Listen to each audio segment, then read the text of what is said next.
Hemeňizi biziň täze sanymyza hoş gördük. Bugünkü gepleşigimizde size täze 2026 model Kia Carnival barada gurrun bereriz.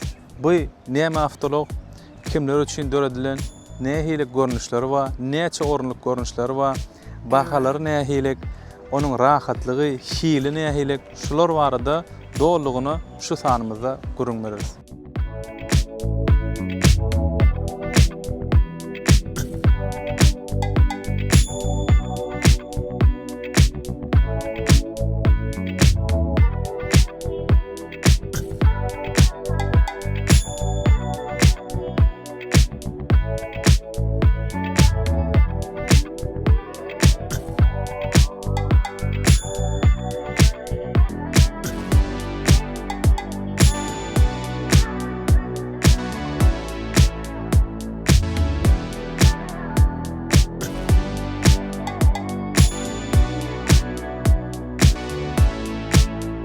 Hememizin bilişimiz ýaly awtologlaryň öz klasslary bar. Sedan, kiçi ýeňil awtologlar, hatchback, crossover, universal we minivan hemde MPV, multi-purpose vehicle, köp maksatly ulug.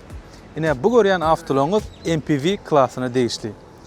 Kia Carnival öz bäsleşleriniň içinde owadanlykda, men öz şahsy pikirim boýunça, has owadan we baha tarabyndan iň amatly 50 liter MPV bolup durýar. Bäsleşler kim? Hemmemiziň bilişimiz ýaly Toyota Sienna, Honda Odyssey ýa-da soňky döwürne Hyundai Staria. Kia Carnival esasy 7 orunluk görnüşine gelýär hemde 9 adamlyk görnüşi bar.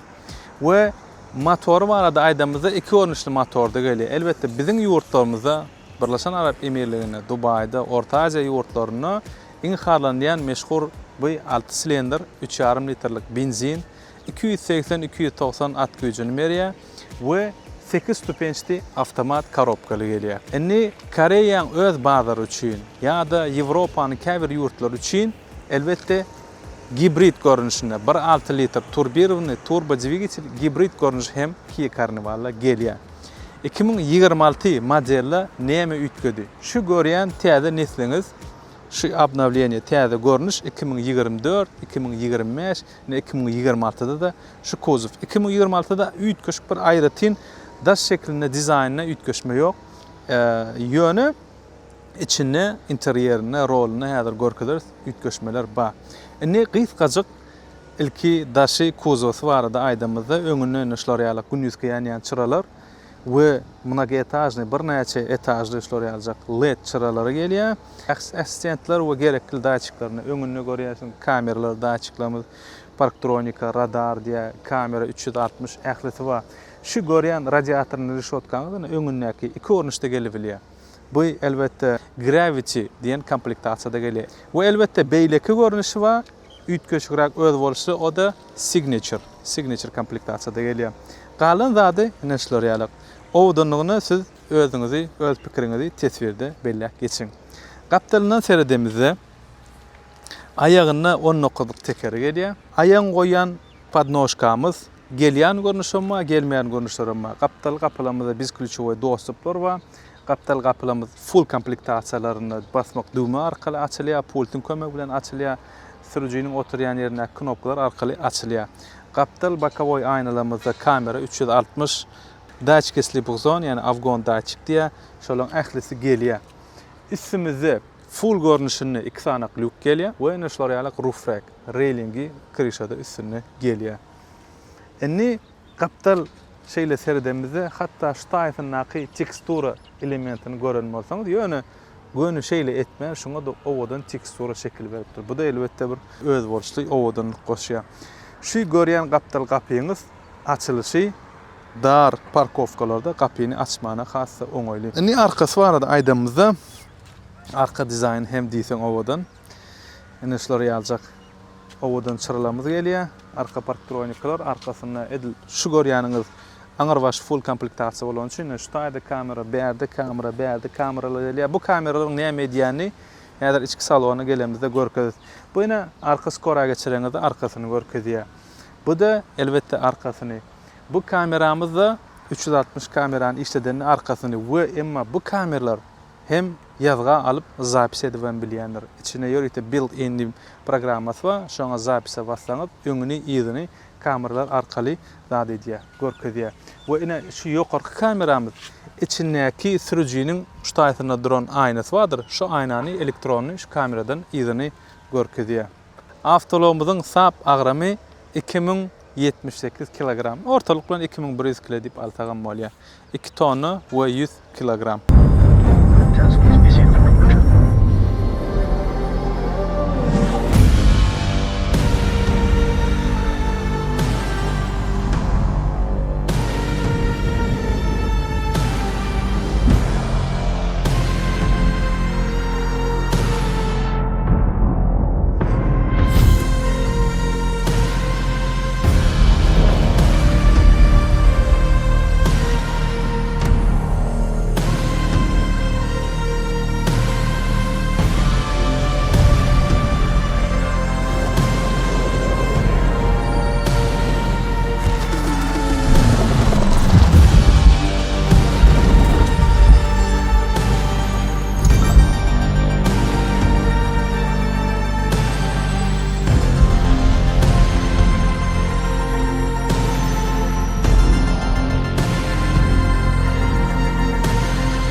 Kia, movement that inspires.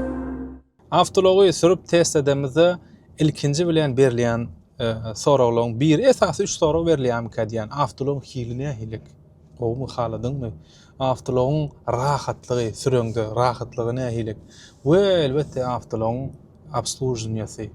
Yani zapçaslary, zatlary, äçäşik şaýlara gymmat mardan şu soraglar esas berilýär awtologda. Indi ilki bilen bellemeli zat şu awtolog oturanda Passatka. Oturanda özüňi bir awtobus sürýän ýalyk duýaňok. Özüňi elbetde bir Jeep, SUV awtolog sürýän ýalyk duýan Passatkaň diýsen gowy obzornostyň, şu görýän obzornostyň has gowy удобно oturýan, elbetde elin ekrany, rolu, ähleri getýär, удобny, komfortny. Awtolog elbetde 2 WD gelýär. 4 WD görnüşi ýok, ýekarny barla, 2 adam diňe öňü hereketlendirýär, öňkü tekeri işleýär. We ine şuma izolasiýasy barada aýtsak, şu ortalykdan ýokary. Şonky ine has ýokary däerlenim. Has ýokary bolmak üçin elbetde lüks sedanlar we gowy awtologlar bar. Şolaryň hasaryna GNS diýsek bolýar ýa-da Rolls-Royce'ň ähli kısımlaryny goşsak bolýar. Beýleki BMW-nyň 7lik seriýalary, meselem Can, Mercedes, Maybach'lar diýeli. Bu ine orta hilden ýokary şuma izolasiýasy gowy. Täýär diýsen ýokarymyzda ýan bir näçe lükler bar, gapdalyk näçe gapylar bar, onuň şolaň ählisem ulçyzlykdan sürýärken şu izolasiýasyny bilýär diýär. Bu awtologny kim üçin döredilen şeýle sorag bersek, aýdaly bu awtobus däl, mikroawtobus hem däl. Mikroawtobus diýär Toyota Hiace, Nissan Urban ýa-da Mercedes V-klasslar bar, şol ýaly awtologlar van molky diýär. Bu MPV multi-purpose vehicle, yani köp uğurlu awtolog. Yani SUV, Jeep görnüşli awtologlar bar. SUV'nin çala ulurağı vagon molky diýär. Meselem Jeep Wagoneer den awtologlar bolýar, bilýän bolsaňyz şu vagon kısmyny. Bu da edil şolar ýalyk, emma 3 setir oturguçda da giden giňişlik ýerler bar, rahat. Ene köp çağıl bolsa 5 çağaňyz adyňyz bolsa izyny ýerde üçin dalaşýan bolsalar, meselem ay men bäýerde oturjak, bäýärsi rahat diýen bolsa, ene şu awtolog ähli oturgyjyna otursaňam rahat. Şolar ýaljak maşgala, ul maşgala üçin. Onuň aşary iş edende de firmalar üçin gowy. Näme üçin? Ilk bilene müşterileriniz kabul edip bilýäňiz, aýlap äkidi bilýäňiz, arkasynda rahat oturýar, arka oturuşlar ýatyrýaňyz, ullokan giýiş, bagaj, näme daşasaňyz, meselem kompýuter diýdi, printer diýdi, kofe maşinka, ol bul, bu taboy tehnika daşap bolýar, arka sidenýalar ýatyrsan, gaty giýişlik we ne tur kompaniyalar var, turistik seyahat kompaniyaları ya da otelli biznesler için aeroporta çıkıp yolcuları kabul ediyor, ondan ayrı daşaya olur için multi-purpose yani bir neçe uğurlu, köp uğurlu avtolog. Şu arada aydamızda bizim hemimizin bilýän Toyota Sienna konkurenti da, nişan paket ýag bilen aljak bolsaň, gymmat 70 000 80 000 dolar töwerene durýar. We olara men 3,5 gelenak, 2,5 hibrid motor gelýär. No вообще Toyota'nın köpüsi Lexus, Toyota ya da 2.4 turbo gelýär, turbirowny ya da 2,5 hibrid gelýär. 2.4 turbo hibridler amma şolar ýaljak 3,5 proýostman aýrylyp otyr. 3,5 Honda GC kısımlı avtolog Hil tarapdan diýsen o avtolog emma ýaşyk şaýlar birazara gymmadyrak we avtolog öz baxsam gadara. Onuň şu paket ýagy bilen näçe erki belleşmeli sredniýa orta komplektasiýasy, klimat kontrolli, push startly, koja zatly 38 000 dolar paket ýagy bilen. Paket ýagy bilen 38 000 gaty gowa ham gadýan. Iň elleterli. Onuň dizaynım asa odun. Özüňiz elbetde öz pikiriňizi aşagda tesvirde belläp geçin görýänmi? Rolun elini aýyrsaň hem umlu smart daçyklar var, rol sakla ýa-da bolsa qıra geçdi diýilýär. Avtolog konkurentleri başka yok. Hyundai Staria var, Hyundai Staria. Ola meni bolý minivan bolup gidýär, hem MPV'den bir mikroavtobus ýalyrak kysymly. Olar arzan. Olarda aýdaly 27-29-30 000 dolardan başlaýar. Iň prostoy, onuň fullarym где-то 35, 38, 40 näçe ming dolar töwerek durýar da ýalňyşmasam. Gysgaçyk ine şolar ýalyk. Ýaşyk şaýlar bar da aýdymyzda ähli şaýlar bar. Ähli motoryň ýagyny çalyşmak, filtr çalyşmak gymmat däl, ardan. Nemis avtolog ýalyk bir gymmat kynçylyk bilen çalyşmak da ýeňil. Kolodkalar näme 30-35 000 kilometrden çalyşanda da öňkü 2 komplekt kolodkalar 120-150 dolar töwerek durýar ýalňyşmasam originallary. Şaýlary ýetgeşik bir gymmat däl. Hawa. Bahasam ikinji вторичный rynokda ulandan bu maşinlar bahasam näçe diýeli degimini komplektasiýasyna ýagdaýyna görä da bahasyny saklayan avtolog. Beýle bir aýdaly Xitay maşinalar ikinji el bolsa baha düşürenak. Umumy aýdamyzda şu MPV kısımly 50 litrli odan avtologlar 20 kadi. Devam edeceğiz.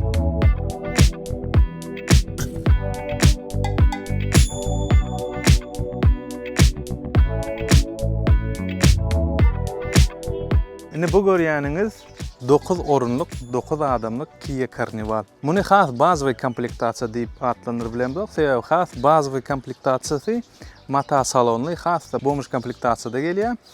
Bu aýdaly orta komplektasiýa. Indi öňünde hiçlik tapawdy denek. Öňünde şolar ýaljak. Duhos var, gündüzki çıralar şolar ýaljagym. Buna getajny faralary, öňkü parktronikaları, radar, öňkü kamera. Ählisi var, öňkü radiator reshotka ne görüşiňizler şolar ýaljak, krom detallary ählisi. Öň tarafına seredende beýleki fullan kendi tapawut edenok. Indi kaptalymyzdan seredende aýagyna şolar ýaljak 10 nokalyk teker gelýär. Tekerimiz Continental, made in Thailand. Taylandda çıkarılan öňkü kapymyzda bezklüçowy dostup bar, kameralar bar, pavorotny gaýtarýanlarymyz bar. Emma bezklüçowy dostup ne arka kapılarymyzda ýok. Elbetde fullan tapawutlaryny aýdýany ştaýda krom poloskasy ýok. Üstüne lüğü yok. Bu kısaca yine üstü şeyle demirli, железный крыша gelýär. Üstüne içilik lüğü yoktur. Ne bu roof rack ba, özüne railingi ba. Bu ene kaptal kapılamız inni avtomat şekilde açanok tanım. Özün elin bilen süýşürip açýan. Beýlek fullarny hem knopka basmak arkaly açylýar.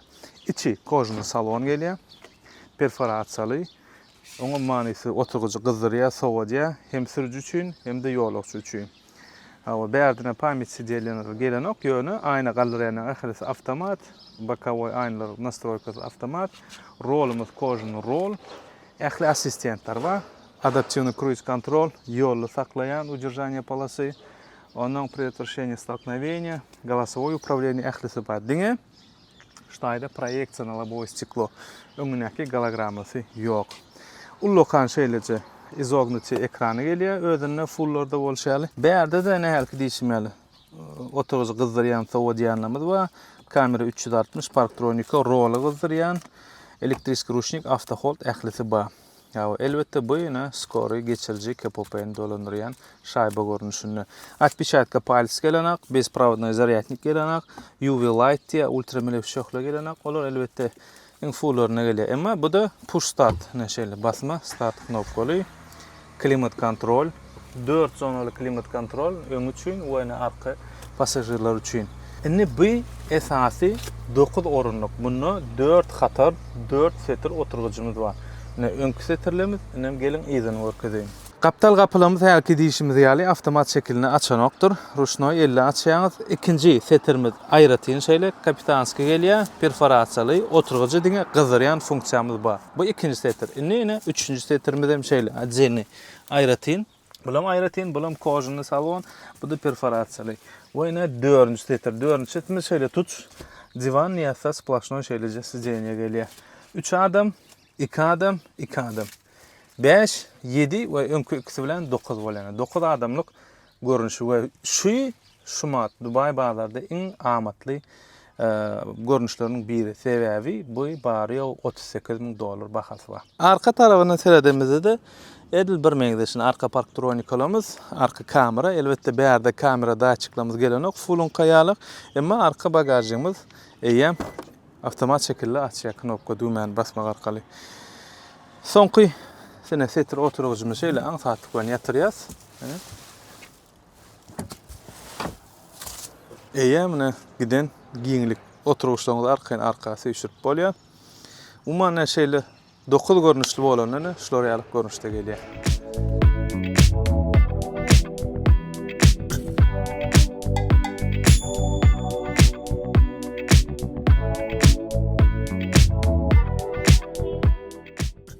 Ina bu görýäniňiz en aňyrbaşy maksimalny komplektasiýa. Indi esasy üç köşüklügi näme-de? Elbetde salonny.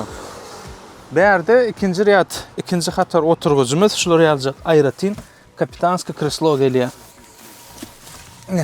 Şolary aljak aýratyn kapitanski kreslo gelýär. Bu elbette perforýerny şolary deşik-deşikli oturgucu kızdıryan, soğudyan ve masaj sidyenyalarımız var. Masaj aýratyn ataman kaňy özüne diýär, aýratyn arkana spinkanı ediyor ve üçüncüsü mine tutuşluğunu aşağı yukarısı oturucu masaj ediyor. Bu elbette onun rejimi qataltmak masajı, yuvaşarak masaj etmek rejimlerini özün sağlayanız. Bu oturuşların pozisiyaları neye hilek? Bira öňe ýyza süýşene şolary ýaly. Biram gaptaly süýşene şeýle. Gaptaly süýşene şeýdip känne ýene-de gidip bolýar arkana şolary ýaly. Bu avtolog esasy näme üçin ullanylýar? Aýdaly aeroportlarda, meselem transit ol terminalyň bu terminala ýoly çygatmak üçin ýa-da syýahatçy firmalar üçin öz müşterilerini eýlek-beýlek gatnatmagy ýoksa da firmalar üçin aýdaly müşterilere zatlar gelende garşy almany, olar eýlek-beýlek gatnatmagy. Maşgala üçin aňsat bu versiýasyny, bu görnüşini saýlanoklar sebäbi maşgala üçin kän çağılar bolan üçin olarda hem 9 adamlyk 9 orunluk avtology kän saýlaýarlar. Indi fulluna ütkeşmeleriň esas tapagy düşünni. Üstülük, ikinci hatar oturgucu, ikinci setir oturgucumuz aýratyn kapitanski gelýär. Elbette 26-da näme 2026 modelle şolary ýaljak planşet ullukan ekrany goýupdurlar. Bu elbette Netflix, TikTok, YouTube, ähli internet sosial ulgamlaryny görüp ýolçylar arkan rahatly gidip bilýär. Onun aşağı aýratyn öz üçin klimat kontrol we ene ştaýsyny arka ýolçylary öz klimatyny kontrol eder ýaly. Ene berde 3-nji setir oturgucumuz şolary ýaly. Bu şu wagt ýatan görnüşinde ene giň näçe yer bar. Qoşlaňyzy goýmany, bagajaňyzy goýmany, ýükleňizi goýmany we üçünji tetirme şeyler ek şekilde galdyrylýar. Şu ýük çagalyny çekýär. Ne boldy. We ýene-de şu taýda giden yer we bagaj zat goýmany, oturgujy galdyrylýan soň. Eng full görnüşi içinin salony şolary alyp gelýär. Öňkü tetirme seredenini öňkü oturuşlarymyz hem gyzdyrýar, hem sowodýar. Bu enişloryalyk perforasiýaly gelýär. Konsol barada aýdymyzda bärde passajer, ýolagçyny we sürüjiniň oturuşlaryny gyzdyrýan sowodýan, rolymyzy gyzdyrýan sowodýan, kamera 360 parktronika we UV ultramelewşe şohly hem bar. UV hem soňky Genesis'da Hyundai Grandeur, Kia'lar ählisinde goýulýar full maşinalaryna. Näme üçin täze telefonuňyzy el goşlaňyzy goýaňyzy şonuň bakteriýalaryny ultramelewşe arkaly öldürýär, aýyrýar. Indi rolymyza gelenimizde 2026-da rolymyz birazragam üýtgäpdir. Ine paketini aýyrmaly, täze paket ýagy bilen rolymyz öňküden biraz galynrak. Häzir öňkü rolymyzy görkezeriz. Biraz ýoğunrak gelýär, hasy rahatly we ine içiniň şu taýjyk formasy üýtgäpdir. Öňküden öňkü has togluk şekilde gelýärdi we ýem näşler ýaljak. Assistentler ähli soňky çykan avtolarda bolýar, ähli ýolagçy sürüjü üçin assistentler bar. Ol näme? Adaptiwny cruise control, datчики слепых зон, Afgon datчик diýerler. Onuň удержание в полосе, ýolly öz liniýaňy saklap gitmek, предотвращение столкновения, öňkü avtolar bilen distansiýaňy saklamak, avtotarmojenie, ähli assistentler elbetde bu avtolarda bardyr. Öňüňizde näşler ýaly head-up display diýär, proyeksiýa.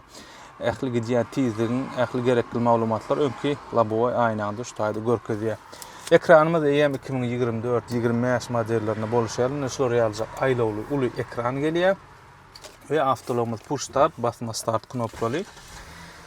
Bärdine podstakanik we bespроводной зарядник. Yani telefonuňyzy goýýaňyz, zaryada goýup bolýar.